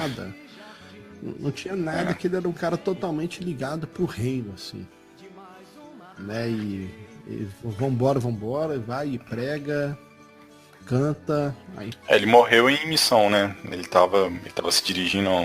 Como é que é a história mesmo do falecimento dele? O que dele? aconteceu? Ele tava em Belo Horizonte, ia ter um acampamento lá no acampamento da MPC, da temporada de verão, e a Banda Azul ia tocar, que já foi a Banda Azul foi a banda que o Janiris montou em Belo Horizonte, né? Nós vamos falar desse dia. Já que nós estamos falando aqui, já vamos entrar no Banda Azul, né? Já vamos citar já em Banda Azul, que a gente já dá continuidade. Mas Sim, mas conta aí como foi esse episódio. O que aconteceu? O Janiris foi... O teclado da banda tava estragou e tava no Rio de Janeiro consertando. E a banda Azul precisava do teclado para tocar e tudo mais. E ele falou assim, eu vou lá no Rio de Janeiro buscar esse teclado. Então E o triste assim é que ele sofreu um acidente e o pessoal só ficou sabendo que ele tinha morrido assim, coisa de 3 dias depois. E o pessoal do acampamento, né, que o acampamento acho que era uma semana, só ficou sabendo que o Jorge... Eles não contaram pra ninguém do acampamento, só contaram no último dia do acampamento que o Janiris tinha morrido. Né, e foi um acidente onde morreu só 2 pessoas e o Janiris foi uma das 2 pessoas que morreu. É uma coisa... É um desastre. Tem um CD, né, de tributo ao Janires, né, da MPC, que vale a pena ouvir também, porque são artistas mais recentes fazendo versões de músicas dele, versões muito boas, inclusive. E lá eles contam, né, um pouco dessa história enfim, o Marcelo Galberto, ele sempre fica muito comovido quando ele fala disso, né, da situação quando ele teve que dar notícia, enfim, mas eu fico me imaginando às vezes o que seria da música evangélica hoje se o Janires estivesse aí ainda, né? Eu fico sempre me perguntando isso. Nossa. Assim, por causa do potencial que ele tinha, o cara era um foguete, né, cara? Então, assim, por conta do que ele já fez em tão pouco tempo, né? Sabe, às vezes eu fico imaginando que a história, talvez, da música evangélica hoje no Brasil, talvez seria outra, né? Não sei, assim, é difícil só uma especulação mesmo, mas eu fico pensando muito nisso. Existem outros artistas que foram muito cedo, tipo o Keith Green também nos Estados Unidos, né? É outro também, um gênio que morreu cedo, e eu fico imaginando, cara, era pra ele estar aí até hoje, né? Assim, e é incrível isso. Como é que as coisas de Deus acontecem? Eu tenho pra mim que o Janires é o Keith Green brasileiro. Porque são... É verdade, boa comparação. Porque os dois tiveram um histórico de conversão ligado à questão das drogas, né? E se converteram depois e tiveram uma ação evangelística muito grande. E até no tipo de morte também foram duas catástrofes, assim. Duas catástrofes, exatamente. E o ministério curto dos dois, né? Isso que eu ia falar, é um ministério muito curto, né? E mesmo sendo muito curto, eles produziram muita coisa nesse pouco tempo, né? O Keith Green foi uns 5, 6 anos, e o Janires também foi até menos de 10 anos que o Janires teve também. Então foi tudo muito curto. E é interessante que quando você vai ouvir a turma do rock, as bandas, o Resgate, o Fruto Sagrado, o pessoal da Oficina G3, cara, o que vocês ouviam lá atrás? Eu ouvia Rebanhão, a gente ouvia Janires. O que é muito interessante. Isso é verdade. Mas vamos falar desse disco aqui, cara. O Janires, ele montou uma banda e ele falou assim, a banda vai chamar Banda Azul. E o pessoal me questionava, mas por que Banda Azul? Porque não é banda verde, é azul. Porque ele é azul. Ele tinha umas respostas assim. Cara, a Banda Azul vai ter uma relevância bem interessante nos anos 90. Mas o grande disco da Banda Azul é esse disco aqui, que é o único disco que o Janires gravou com eles, que é o disco que chama Espelho nos Olhos, né, que é um disco de 87. Se você for olhar a capa desse disco, também é uma capa bem engraçada. Você vai ver que o Janires está com a camiseta regata, assim, toda aberta também, né? Mas aí nessa época ele já podia. E eu coloquei aqui o link de uma música que tem nesse disco, que é a música Espelho nos Olhos também, né? Que dá o nome pro disco, cara. E é uma música profética. Porque num trecho da música, o Janires fala assim, na causa do bom mestre eu andei Brasis, fiz irmãos, amigos, companheiros, mas agora é hora de ir embora viajar e descobrir outro mundo, outro lugar, levo no peito saudades de vocês. Tipo, o cara tá se despedindo ali. E falando, vou morrer, galera. E esse disco foi gravado no final de 87 e Janires morreu em janeiro de 88. Então é muito, muito interessante isso aí. Como que ele previu, assim. Tem muita gente que os amigos do Janires nem gostam muito de ouvir essa música, porque justamente por conta desse tom de despedida que a música tem. Mas tirando essa música, o disco Espelho dos Olhos é um descasso de rock and roll, e você tem a questão escatológica ainda, que Janires vai falar que eu vou pro céu, eu vou andar na Rua de Ouro, vou no Mar de Cristal, vou viajar no Arco-Íris. Ele começa com toda uma viagem assim, né? E é um disco muito bonito, que vale a pena a audição aí. Um disco muito bom da Banda Azul aí, que é o Espelho dos Olhos de 87. Sim, já estamos deixando de fundo. Tá? Muito bom. Bom, a gente já tá chegando aí perto do final, né? O programa é um pouquinho maior, mas eu acho que vai caber tudo num programa, hein, Ediel? Acho que a gente não vai precisar vai sim. cortar, não. Vamos correr aqui, mas a gente já tá... Dos que a gente tinha separado, né, Guilherme? Pra pra dar um highlight. Acho que a gente já tá quase acabando. Vamos falar aqui da banda, que tem gente que chama, no Rio de Janeiro, a gente chama essa banda aqui de Rebanhão 2. Que é a banda... Rebanhão 2. Sério? Porque o Sinal de Alerta é uma banda que é uma banda carioca que bebeu muito na fonte do Rebanhão e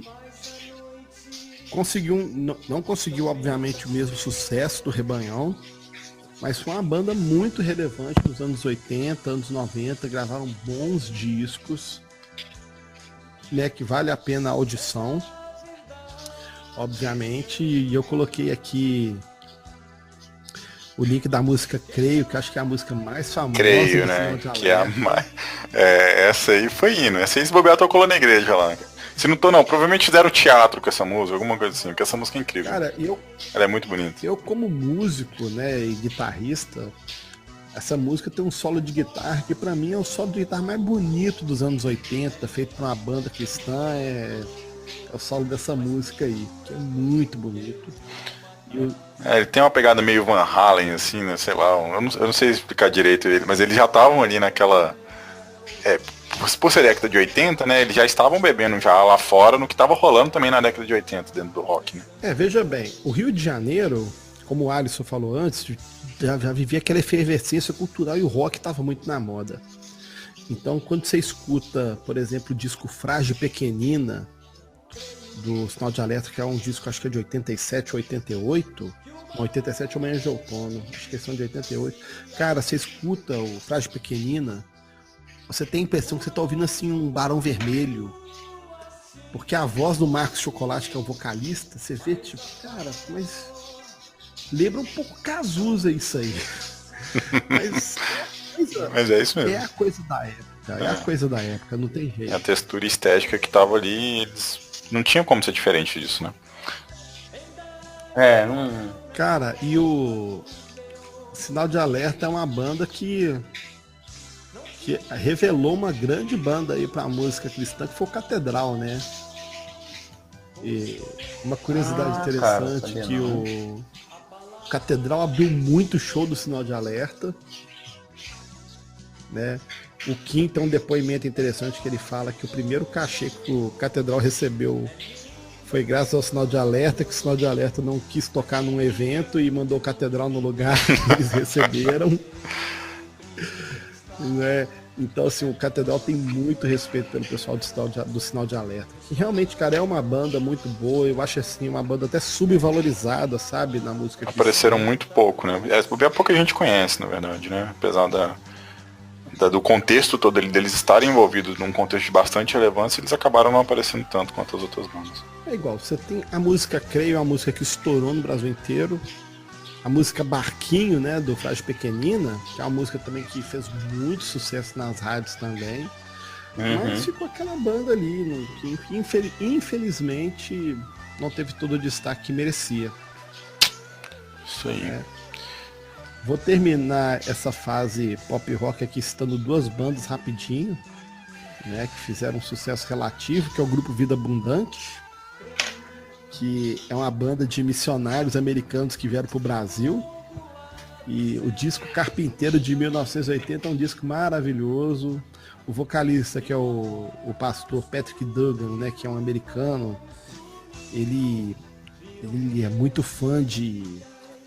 Ele é muito fã de música folk, muito... Bob Dylan, né? Ele é muito fã de Bob Dylan, James Taylor, essa turma. Né? Então você escuta o Patrick cantando em português com aquele sotaque gringo, né? Cara, é muito bonito mesmo.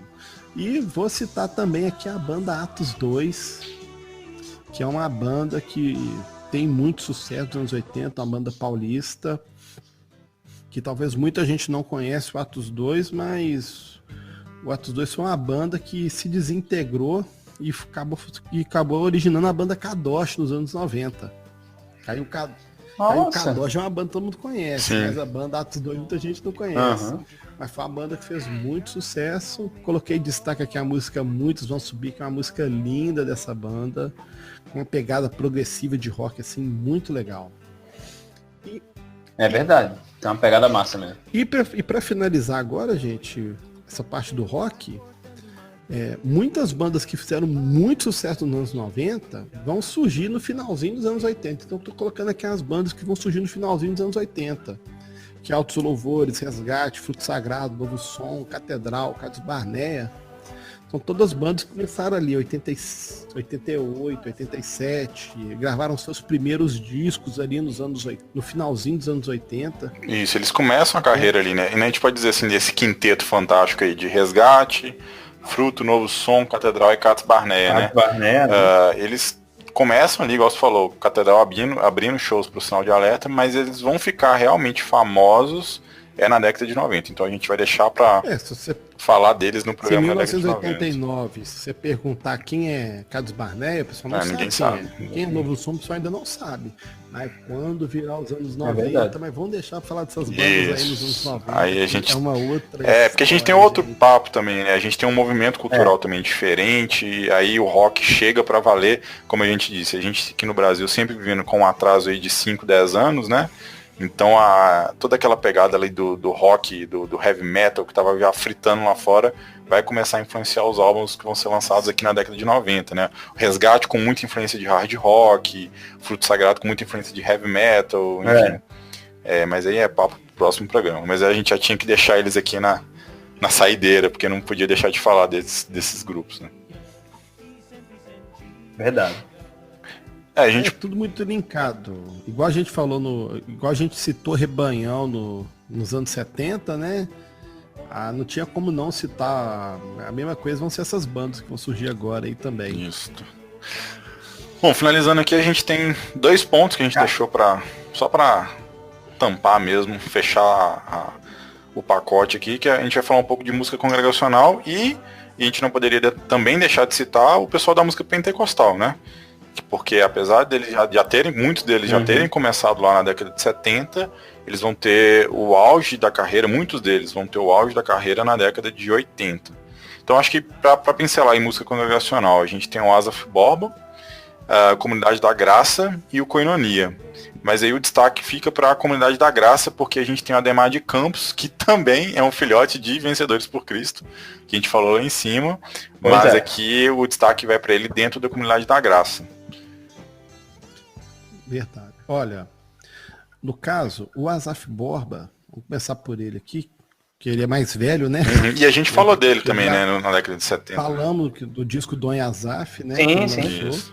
E o Asaf Borba, o negócio, como ele tá no sul do Brasil, a coisa demora um pouco para chegar. Mas o Asaf Borba, ele vai se revelar um grande, além de gravar discos fantásticos dos anos 80, como por exemplo o disco Restauração 1, que é um disco assim maravilhoso, que é um disco que tem Eis-me Aqui, é um disco muito lindo.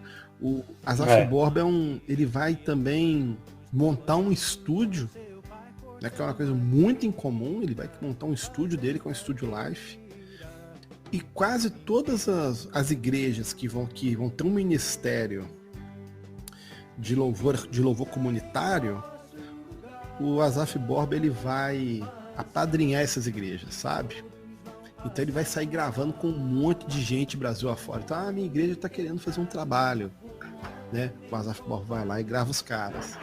Então foi assim que ele fez com Koinonia, fez com a comunidade Zona Sul e fez com Daniel Souza e tantos outros aí que vão ser afiliados aí do Asaf Borba, que tem um trabalho muito bonito nessa de produção musical e discos belíssimos dos anos 80 aí. Agora, o Ademar de Campos, né, a Comunidade da Graça, é que está na crista da onda dos anos 80, né, porque a Comunidade da Graça, eles vão conseguir um acordo com a prefeitura e na famosa sala do professorado paulista tem que é um auditório que tem da rede pública da educação de São Paulo. Nesse auditório eles faziam cultos toda segunda-feira e eram cultos abertos e a gente da cidade toda, e Ademar de Campos lá tocando e pregando toda santa segunda, e nesse lugar foram gravados discos fantásticos assim, que começou o recurso era muito pequeno, né? De dinheiro. Mas eles vão gravar. O que eles faziam? Eles gravavam os discos, metade do disco era em estúdio, o lado A do disco era estúdio e o lado B do disco era ao vivo. Então a gente vai ver os primeiros discos, vão ser assim. Né? Muito bacana a maneira como é gravado e eles vão.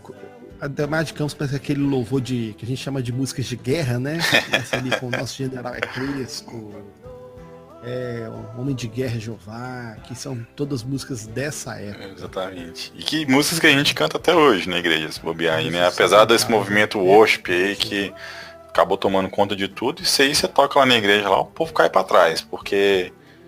E assim, é engraçado que muita gente, se olhar pro povão mesmo na igreja, a galera não faz ideia de quem é Ademar de Campos, o nome, né? Mas conhece metade das músicas dele. Se cantar, então, o nosso general é Cristo Sangrande. Faz coreografia e tudo. Faz. Eu já tava fazendo aqui. Já coloca aí. Não. Grande ao Senhor é uma música de muito sucesso da comunidade, mas é uma versão, né? Então, mas muita gente não sabe disso, mas é uma versão de uma música americana, né? Não sabia não, cara. Que o próprio Ademar fez essa versão. É o interessante que, como bom filhote de vencedores por Cristo que o Ademar quando você escuta o primeiro disco, que é o Mil Razões, que aí eu não vou lembrar a data dele agora de cabeça, se é 84, 85, você vê muito flerte com o MPB nesse disco Mil Razões. É um disco muito bonito mesmo. Mas você percebe uma carência da questão da qualidade, né, da gravação. Mas o Ademar de Campos vai ganhar um grande aliado, né, tá ajudando ele nas produções, que é o Gerson Ortega, né, de Vencedores por Cristo, que vai tocar teclado, vai tocar piano para ele. E ele é que vai dar um up assim, na questão da produção, dos arranjos, né? Apesar de ser arranjos mais simples comparado com Vencedores por Cristo, mas dá uma melhorada nessa questão aí dos arranjos. Né? E o Gerson Ortega também vai ajudar muito a Zaf Borba lá no Sul, vai morar no Sul uma época também. O Gerson Ortega tem um trabalho muito interessante mesmo. Se você procurar no YouTube pelo Gerson Ortega, porque ele é pastor, né? Ele prega hoje, esse pessoal todo tem muita coisa deles, né? Eles falando e contando um pouco da história, principalmente nesse âmbito aí de Comunidade da Graça, Ademar, o Asaf e o Gerson Ortega. Cara, o Gerson é um cara fantástico. O Gerson Ortega é médico. Olha só. Ele é primo do Guilherme Kerr. Ele é médico, ele é missionário, ele é músico, um exímio pianista e o cara é pastor. Eu não sei como que cabe tanta coisa. É isso aí. E conta um caso fantástico que ele hospedou o Jamires e o Sérgio Pimenta na casa dele no mesmo dia. E, cara, eu fiquei tentando imaginar essa cena, do dia que eu vi a live ele contando isso. Como assim, tio? Os dois lá no dois ao mesmo tempo, né? Ao mesmo tempo. Coisa linda, gente. Muito bom, cara. História. Bom, e pra fechando aí, né? Vai lá. Vamos falar do Koinonia rapidinho, que vai começar o ministério no final dos anos 80, né? Com o Adoração 1, que talvez o disco mais... É o primeiro e mais famoso, né? Que é o disco... Que, na verdade, o disco só chama Aliança, né? E é um disco que fez muito sucesso no Brasil. Né, ali, e o Koinonia vai revelar o legal do Koinonia é que vai revelar um monte de artista bom, né? Isso. Então você tem o Ben, né, que é um ministério que começa ali com o pastor Robson Rodovalho, mas aí você tem o Bené Gomes, que começa ali com Koinonia, você tem Alda Série, que começa com Koinonia, você tem Kleber Lucas, que começa com Koinonia, Ludmila Ferber, que começa com Koinonia. Nossa. Então, assim, eles são um berço, né? Guardadas as devidas proporções, né? A nível de... É lógico que já é um contexto já de década de 90, né? A gente está falando de finalzinho da década de 80, mas eu relaciono muito o papel do Koinonia com o papel que o Vencedores teve em revelar, né, novos artistas para música. Porque o Koinonia, ele foi realmente um berço, né? Ele tem um trabalho legal ali, mas o pessoal que sai de dentro do Koinonia acaba tendo um trabalho quase que mais relevante que o próprio Koinonia, enquanto artistas solos, né? Porque eles revelam uma pancada de gente. Não, e é interessante que, tipo, o Koinonia, né, eles estão lá em Goiânia, Brasília, né?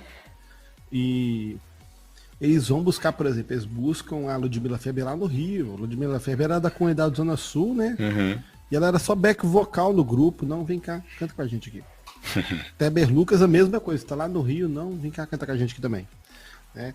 E tem o roqueiro do Koinonia, que é o Silvério Pérez, né?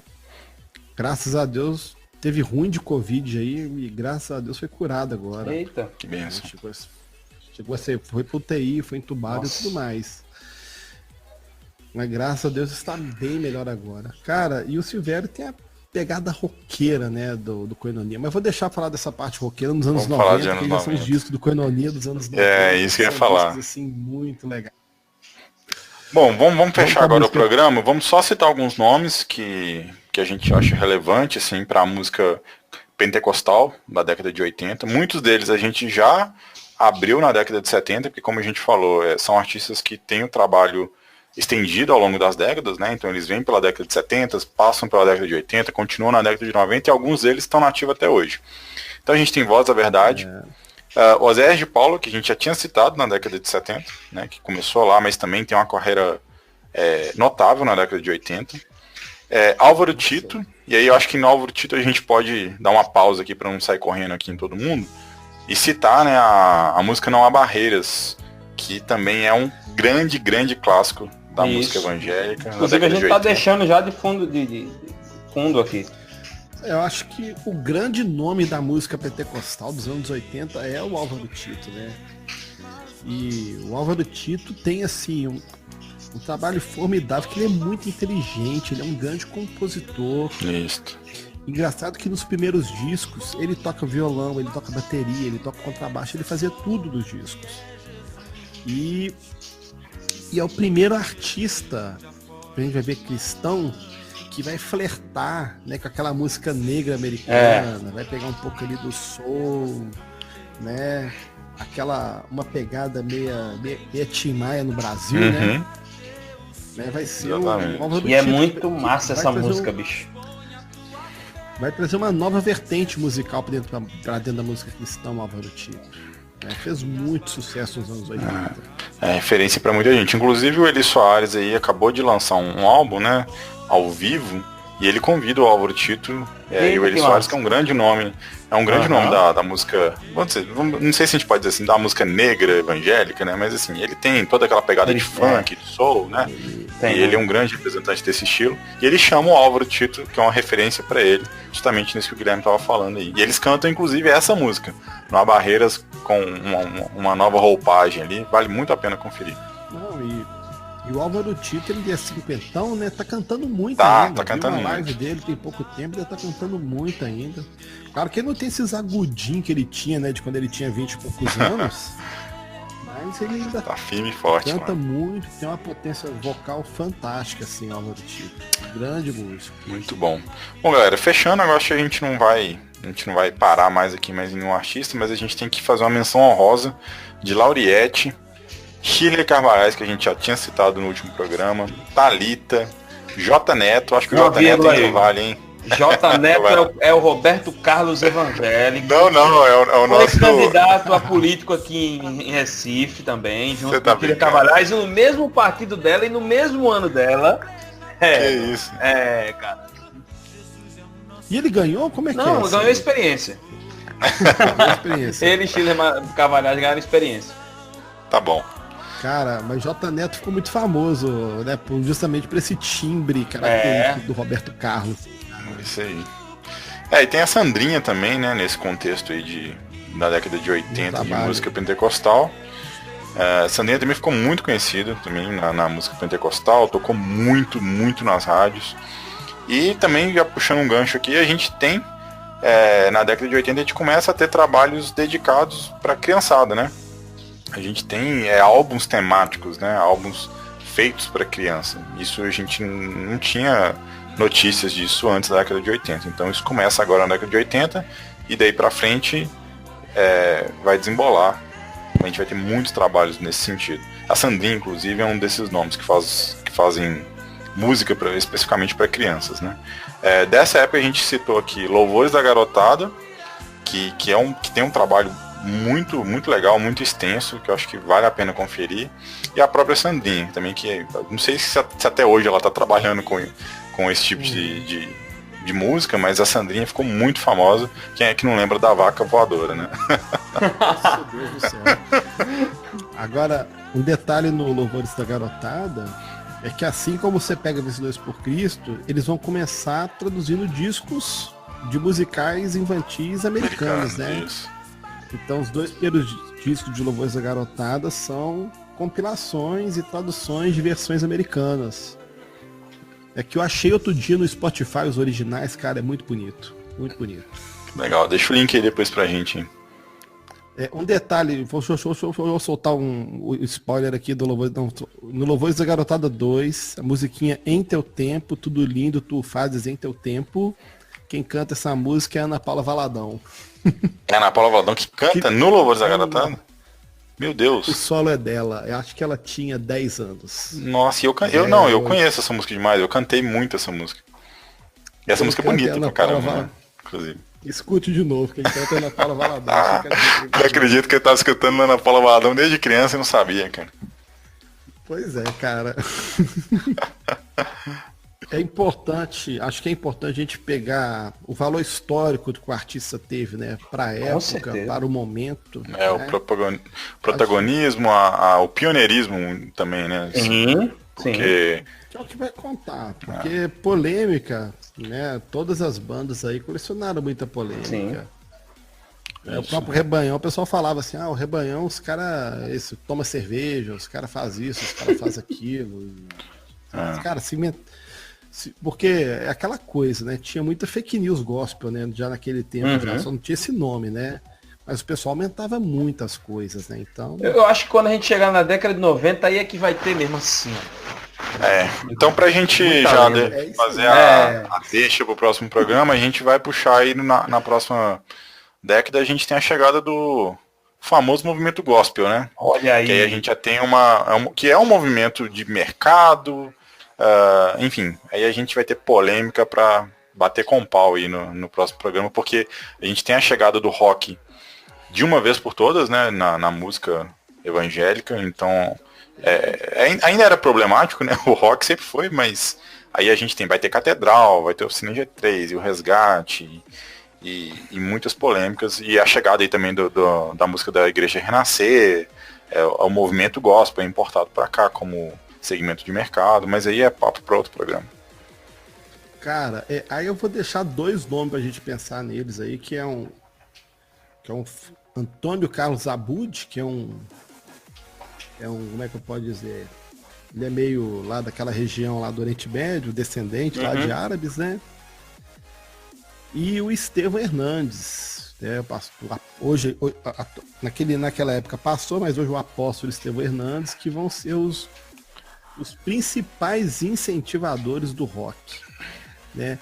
Um detalhe é que eles vão começar em 89 a fazer encontros, né, já que é década de 80 ainda, fazer encontros de música e de louvor numa casa de show famosa lá de São Paulo, né, que é a Dama Choque. Então isso vai começar ali no 89, início de 90. Só puxando o gancho, isso aí. né? Aí nós vamos ter lá no Dama Choque, a gente vai ter o primeiro CD do Oficina G3 sendo gravado, que é o ao vivo. Rapaz. Aí, vamos lá, deixa Dama Choque tem muita história. Tem muita história. Tem shows antológicos. E vai ser uma década muito boa pra gente falar. Vamos lá. Se esse programa que já tá dando quase 2 horas de programa, vamos lá, Ediel, façam a mágica da edição aí e prendam os nossos, nossos ouvintes até o final. Olha, se você escutou até aqui, Deus abençoe pela sua perseverança. Se você escutou até aqui, das 2 coisas, ou uma ou as 2, ou você é velho, ou você gosta pra caramba de música. Ou os 2, tu é velho que gosta pra caramba de música. Pronto. Então é isso, olha. Tamo junto. Sigam apenas música. Tá vendo esses meninos aqui? Esses caras aqui são monstros, velho. Vocês estão vendo aí, ó. Entendeu? Os caras contrataram, pagaram um cachê enorme mensal pra Guilherme Abreu, pra ele estar aqui, entendeu? A gente pagou um cachê enorme, entendeu, pra ele. Porque assim, gente, olha o que Deus tem abençoado eles, tem usado eles pra abençoar a vida do Cuscuz Cast. Às vezes a gente fica comentando dos episódios aqui, eu, Júnior, minha esposa, entendeu? Vocês me fizeram escutar de novo, voltar a escutar músicas importantíssimas, maravilhosas, antigas, cristãs, sabe? Bem, isso foi muito bom. Foi muito bom mesmo. Bom, cara. É isso aí, a gente espera que as pessoas possam ser abençoadas, assim como nós também temos sido abençoados pela música cristã feita no Brasil. Como a gente disse, tem muita coisa boa que pouca gente conhece, infelizmente. Então que esse programa possa chegar em muitos e muitos lugares e a gente possa divulgar cada vez mais o nome de Jesus, que ele possa ser conhecido das mais variadas formas possíveis para a glória de Deus. Deus abençoe vocês e até o próximo programa. Deus abençoe, gente. Deus abençoe. Valeu, gente. Foi muito bom. Falou. Valeu demais. Abração, gente. Valeu. Esse podcast foi produzido por